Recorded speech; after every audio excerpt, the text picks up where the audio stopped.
Nanindigan ng Cagayan Provincial Government na hindi bayaran ang mga universidad sa lalawigan kapalit ng diploma ng mga foreign student. May detalye si Russell Simorio ng GMA Regional TV 1 North Central, Luzon.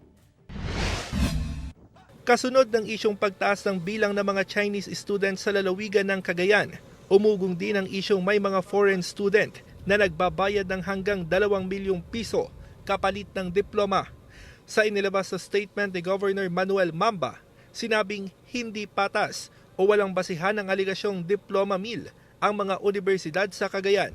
Una nang binanggit sa joint statement ng Private Higher Education Institution sa Cagayan na may 486 foreign students na naka-enroll sa St. Paul University, Philippines.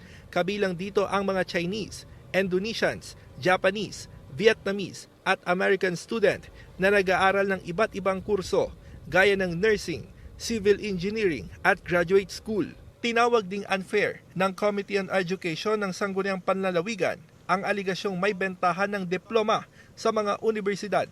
Medyo unfair naman yung ganong allegation kasi I being also part of the academic institution, wala akong alam na may nangyayaring ganon. Prestigious naman yung mga universities dito and I doubt if they would ever venture into something like that. Wala pang pahayag ang CHED Region 1 kaugnay rito dahil walang formal complaint. Samantala, planong isalang sa sesyon ng SP ang issue kaugnay sa presensya ng mga foreign students sa lalawigan. If there will really be someone who will push for the holding of parang investigation, we can also do that, no? But right now, wala pang na-refer. Nagsasagawa naman ng monitoring ang Police Regional Office 2 kaugnay sa presensya ng mga foreign students sa lalawigan. Wala naman po silang mga violations na nagawa po, na reported.